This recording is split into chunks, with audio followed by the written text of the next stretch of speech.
Another hit for President Obama's economic policy, as one more company that accepted millions of taxpayer dollars during the stimulus goes down with absolutely nothing to show for their bailout. All right, so Greg, Evergreen Solar in Massachusetts took $58 million in subsidies and tax breaks from the state of Massachusetts and got at least $5 million from Obama's stimulus dollars. Now they're belly up. They had to, cut 800 jobs. Isn't this just throwing good money after bad? Well, here's the thing, that every sensible person knows that solar is about as effective as energy as I am at reaching things from a high shelf.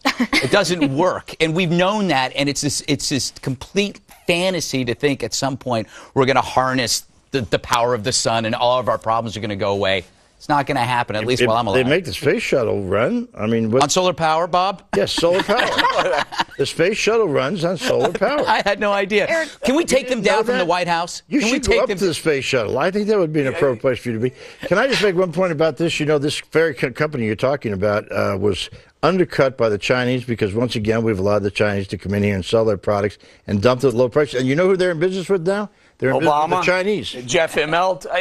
Again, remember when they sold this stuff to us? They said, you have to invest in your green technology, otherwise the Chinese are going to eat our lunch. So we do, and look what happens. The Chinese eat our lunch anyway. You're right, Ange. It's a $50 million waste of money, taxpayer money down the tubes, another $5 million from stimulus. This was one of the biggest solar companies in the world. It was touted as being the answer to fossil fuels. American corporations went to China and sold out for cheap labor and got rid of American jobs. You know what they should make, Bob? They should make solar windmills. That would make you happy, right? Combine both alternative technologies. I could make one myself. I think windmills. Why are you guys all knocking this stuff? You know, you're going to. Because it doesn't work. You're going to run out of this dinosaur stuff after a while. You may be dead by that time, but there ain't going to be no dinosaurs. What's a green economy? What is a green economy? It is an economy that is run by people from Mars. Bingo. No one can answer this Can we just point out the another? problem is we can't change the laws of physics. Like, it would be like some of this stuff works. It just can't work at the scale. Yeah, it doesn't. But solar power does work. That's just sometimes it works. Sometimes it doesn't. It doesn't work, but it can't work on the scale. Like it can't.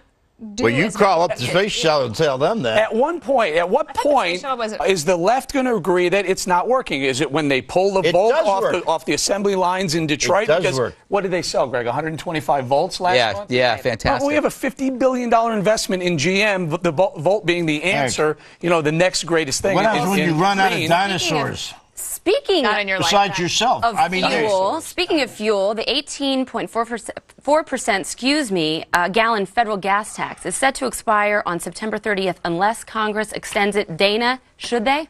I think they should. Okay, now everyone's going to come after me. But should they? Yeah, I think that it should be extended. It possibly needs to be reformed. And I think it's really interesting, though, when people talk about extending it, but then adding, $1 to the gas tax per gallon, and it's easy if you're in New York or D.C. to say something like that. You have public transportation, but the rest of the country Isn't Eric's friend Rand Paul, who's all for doing this now? That happens to fund the Highway Trust Fund. It's 85%.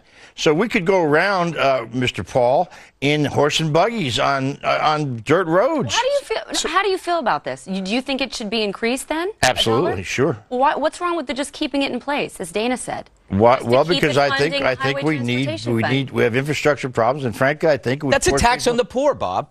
You're taxing the poor. We could get into that. Can we just talk about what they really should be doing instead of taxing 18.4% on the federal level and tack on who knows how much on the state level? How about we just drill more oil and drop the price of gasoline, and it won't matter about how much we're paying. We won't make so many Tyrannosaurus Rexes left. You can't guarantee that the gas price would go down. Absolutely guarantee it, Dan. Well, it might for a little bit, but not. Are you going to do this flash thing? Are you going to do? Who's doing? Dan, you going to do the flash thing? Well, there was this great video of a flash mob. It's a really awkward segue, but it's great video. So let's take a look. No, it's Eric storming solar power. Well, okay. We're here. All right, so this is a pack of 30 teens that robbed a Germantown, Maryland 7-Eleven store, and these flash mobs are popping up all over. They're forcing Mayor Michael Nutter of Philadelphia. He had to oppose a stricter curfew for those 18 and under.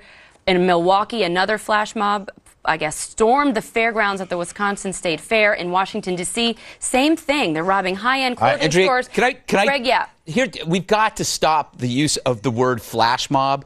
We've got to say from now on, let's just call them mobs or thieves or thugs. But flash is so stupid. Greg, when Bob hears flash, Bob, he thinks you of think it's something else. No, we flashed in a joint once to get Playboy magazines. I thought that was important. By the way, can I just take 30 seconds of our time here? We asked the people to send in emails about me for some reason. And a lot of people ask about why I talk about drug and alcoholism, my own experience with that, and some women.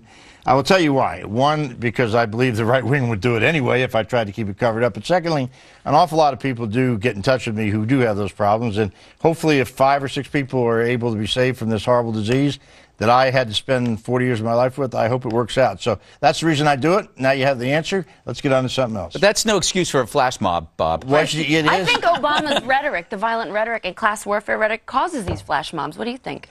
Oh, let's blame Obama. That should be a question for Eric. And I agree with you. I don't think Eric it's the ran out of rhetoric. toilet paper the other day. It was Obama's fault. Failed Obama economic policies that is causing And then the class warfare on top of it. Everything bad starts happening in August because kids need to go back to school. Can I read one quote, though, from this is Howard Hurst, the spokesman for Montgomery County Police. He said, as criminals go, they were pretty neat. He said there were no injuries and they didn't ransack. That's the problem, is that we don't believe it's a crime. It's just, nothing was hurt. It's Slurpees, man. Right. Come on, it's not guns. Well, they're low income, so no one wants to talk about that. No, you tease. We can't talk about it. All right, coming up, New York Times columnist Paul Krugman, he has an extraterrestrial plan to rebuild this nation. And yes, it is as crazy as it sounds. Those details next on The Five. USA, from a silky long hair to a sexy long hair. Baby,